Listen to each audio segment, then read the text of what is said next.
Hello പ്രിയപ്പെട്ടവരെ, എല്ലാവർക്കും നമസ്കാരം. അപ്പോൾ ഇന്ന് ഞാൻ വന്നിട്ടുള്ളത് ഒരു ഉണക്കമീൻ മസാലയുടെ റെസിപ്പിയുമായാണ് കേട്ടോ.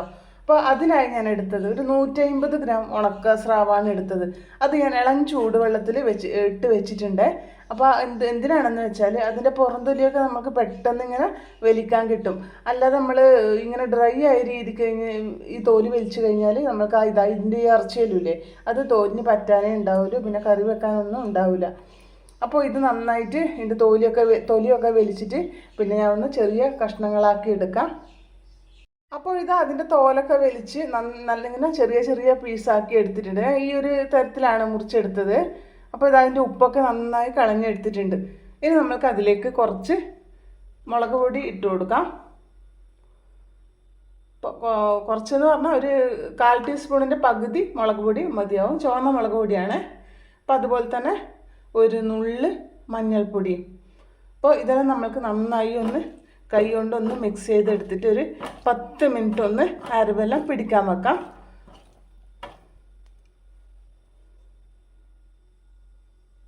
അപ്പോൾ ഇതാ ഉണക്കമീനി അരമൊക്കെ പിടിപ്പിച്ച് വെച്ചിട്ട് ഒരു അരമണിക്കൂറായിട്ടുണ്ട്. ഇനി നമുക്കിതൊന്ന് ഫ്രൈ ചെയ്തെടുക്കാം.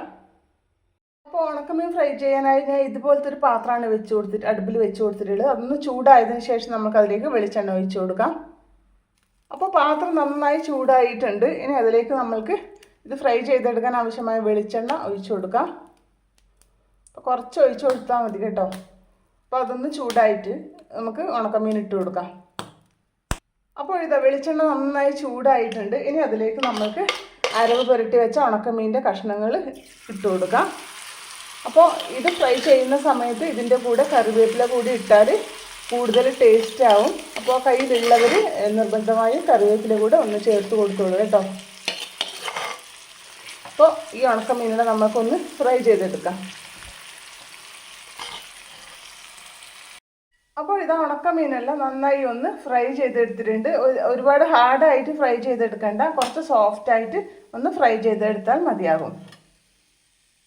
അപ്പോൾ ഇനി നമ്മൾക്ക് മസാല ഉണ്ടാക്കാൻ തുടങ്ങാം. അപ്പോൾ അതിനായി ഞാൻ ഇതുപോലൊരു പാത്രമാണ് അടുപ്പിൽ വെച്ച് കൊടുത്തത്. അപ്പോൾ ഇതൊന്ന് ചൂടായതിന് ശേഷം അതിലേക്ക് വെളിച്ചെണ്ണ ഒഴിച്ച് കൊടുക്കാം. അപ്പോൾ പാത്രം ചൂടായിട്ടുണ്ട്. അപ്പോൾ അതിലേക്ക് നമുക്ക് വെളിച്ചെണ്ണ ഒഴിച്ച് കൊടുക്കാം. അപ്പോൾ ഞാൻ ഉണക്ക സ്രാവ് ഫ്രൈ ചെയ്തെടുത്ത വെളിച്ചെണ്ണ കളയുന്നില്ല, അത് ഞാൻ ഇതിലേക്ക് ഒന്ന് ഒഴിച്ച് കൊടുക്കുന്നുണ്ട്. ആ വെളിച്ചെണ്ണ ഫ്രൈ ചെയ്ത വെളിച്ചെണ്ണ എടുക്കുന്ന സമയത്ത് ചൂടാറുന്നതിന് മുന്നേ എടുക്കാൻ ശ്രദ്ധിക്കണം. അപ്പോൾ കുറച്ചുകൂടി വെളിച്ചെണ്ണ ഒഴിച്ച് കൊടുക്കാം.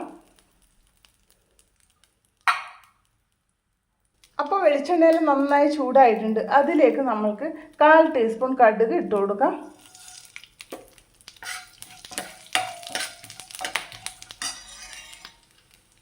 അപ്പോൾ കടുകെല്ലാം പൊട്ടി തുടങ്ങിയിട്ടുണ്ട്. ഇനി അതിലേക്ക് 10-20 വെളുത്തുള്ളി ചെറുതായി മുറിച്ചതും ചെറിയ കഷ്ണം ഇഞ്ചിയും ഇട്ട് കൊടുക്കാം. അപ്പോൾ ഇതൊന്ന് ജസ്റ്റ് ഒന്ന് ഇളക്കി കൊടുത്തതിന് ശേഷം അതിലേക്ക് ഒരു ചെറിയ സവാള പൊടിയായി അരിഞ്ഞത് കൂടി ചേർത്ത് കൊടുക്കാം. അപ്പോൾ ഞാൻ ഇപ്പോൾ എടുത്ത ഉണക്കസ്രാവിന് കണക്കായിട്ടുള്ള ഉള്ളിയാണ് എടുത്തത്. അപ്പോൾ അതുപോലെ തന്നെ ഒരു പച്ചമുളക് നീളത്തിൽ മുറിച്ചത് ഇട്ട് കൊടുക്കാം. അപ്പോൾ ഇത് നമുക്കൊന്ന് കുറച്ചൊന്ന് വഴറ്റിയെടുക്കാം. അപ്പോൾ ഇതാ സവാള നന്നായി വാടി കിട്ടിയിട്ടുണ്ട്. ഇനി അതിലേക്ക് നമ്മൾക്ക് തീ കുറച്ച് വെക്കാം. തീ കുറച്ചതിന് ശേഷം നമുക്ക് പൊടികൾ ചേർത്ത് കൊടുക്കാം.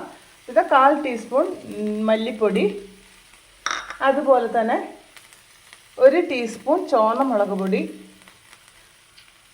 അതുപോലെ തന്നെ 1/4 ടീസ്പൂൺ മഞ്ഞൾപ്പൊടി.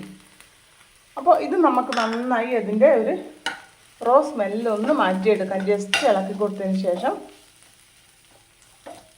അപ്പോൾ അതിൻ്റെ റോ സ്മെല്ല് ചെറുതായി ഒന്ന് മാറി കിട്ടിയിട്ടുണ്ട്. ഇനി അതിലേക്ക് നമ്മൾക്ക് ഒരു ചെറിയ തക്കാളി മുറിച്ച് വെച്ചത് ചേർത്ത് കൊടുക്കാം. അപ്പോൾ ഈ തക്കാളി നമുക്ക് നന്നായി ഒന്ന് ഉടച്ചെടുക്കേണ്ടതുണ്ട്. അപ്പോൾ ഈ തക്കാളി പെട്ടെന്ന് ഉടഞ്ഞ് കിട്ടാൻ നമുക്ക് ഒരു നുള്ളു ഉപ്പ് മാത്രം ചേർത്ത് കൊടുത്താൽ മതിയാവും, കൂടുതൽ ചേർത്ത് കൊടുക്കരുത്. അപ്പോൾ ഇതിലേക്ക് ഞാൻ കുറച്ച് ഒരു തുള്ളി വെള്ളം കൂടെ ഒഴിച്ച് കൊടുക്കുന്നുണ്ട്. അപ്പോൾ ഇതാ തക്കാളിയെല്ലാം നന്നായി ഉടഞ്ഞ് കിട്ടിയിട്ടുണ്ട്. ഇനി അതിലേക്ക് നമ്മൾക്ക് ഫ്രൈ ചെയ്ത് വെച്ച ഉണക്കമീൻ്റെ കഷ്ണങ്ങൾ ചേർത്ത് കൊടുക്കാം. അപ്പോൾ ഇതാ ഞാൻ ഈ ഉണക്കമീൻ കണക്കായിട്ടുള്ള സാധനങ്ങളാണ് എടുത്തത്. സവാളയും തക്കാളിയും പിന്നെ അതായത് ഇഞ്ചിയും പച്ചമുളകെല്ലാം വെളുത്തുള്ളി. അപ്പോൾ നിങ്ങൾ കൂടുതലായിട്ട് എടുക്കുന്ന സമയത്ത് പിന്നെ അതിൻ്റെ സാധനങ്ങളും ഒന്ന് കൂട്ടിയെടുക്കാൻ ശ്രദ്ധിക്കണം. അപ്പോൾ നന്നായി ഒന്ന് മിക്സ് ചെയ്ത് കൊടുക്കാം. അപ്പോൾ ഉപ്പിട്ട് കൊടുക്കണ്ട കേട്ടോ. ഇപ്പോൾ ഉണക്കമീനായതുകൊണ്ട് തന്നെ പിന്നെ അത്യാവശ്യം ഉപ്പൊക്കെ ഇതിലുണ്ട്. നോക്കിയിട്ട് നമുക്ക് വേണമെങ്കിൽ മാത്രം ഒരു നുള്ള് പൊടിച്ചത് ചേർത്ത് കൊടുക്കാവുന്നതാണ്. അപ്പോൾ ഇനി നമ്മൾക്കൊന്ന് ഫ്ലെയിം ഓഫാക്കി കൊടുക്കാം. അപ്പോൾ അങ്ങനെ ഇതാ നമ്മുടെ ഉണക്കമീൻ മസാല റെഡി ആയിട്ടുണ്ട്. സൂപ്പർ ടേസ്റ്റാണ് കേട്ടോ. എല്ലാവരും ഒന്ന് ഉണ്ടാക്കി നോക്കണം. അപ്പോൾ ഇത് കഴിക്കേണ്ടത് എങ്ങനെയാണെന്ന് വെച്ചാൽ ഒരു ഇല വാട്ടിയിട്ട് അതിൽ കുറച്ച് ചോറിട്ടിട്ട് പിന്നെ ആ ചോറിനൊന്ന് ഇതുപോലത്തെ ഒരു വകഞ്ഞ് മാറ്റിയിട്ട് അതിലേക്ക് കുറച്ച് ഈ ഉണക്കമീൻ മസാല ചേർത്ത് കൊടുത്ത് അത് 1 മണിക്കൂർ ശേഷം ഒന്ന് പൊതിഞ്ഞ് വെക്കുക കേട്ടോ. പൊതിഞ്ഞ് വെച്ചിട്ടാകുമ്പം പിന്നെ 1 മണിക്കൂർ കഴിഞ്ഞിട്ട് ഒന്ന് കഴിച്ച് നോക്കിയാൽ നിങ്ങൾ. അപ്പോൾ നല്ല ടേസ്റ്റ് ആയിരിക്കുമേ. സൂപ്പർ സാധാരണ രീതിയിൽ നമുക്ക് കഴിക്കാവും. പക്ഷേ ആ ഇലയിൽ പൊതിഞ്ഞാൽ ഇത് കഴിക്കാൻ പ്രത്യേകതരം ഒരു ടേസ്റ്റ് അല്ലേ. അപ്പോൾ അങ്ങനെ ഒന്ന് കഴിച്ച് നോക്കുക കേട്ടോ. അപ്പോൾ വീഡിയോ ഇഷ്ടമായ ഒരു ലൈക്ക് ചെയ്യാനും അതുപോലെ തന്നെ നിങ്ങളുടെ അഭിപ്രായങ്ങൾ കമൻറ്റായി രേഖപ്പെടുത്താനും മറക്കരുത്. അഭിപ്രായങ്ങൾ എന്ത് തന്നെയായാലും കമൻറ്റ് ബോക്സിൽ അറിയിക്കാൻ മറക്കരുത്. അപ്പോൾ അടുത്ത വീഡിയോയിൽ കാണുന്നത് വരെ എല്ലാവർക്കും ബൈ.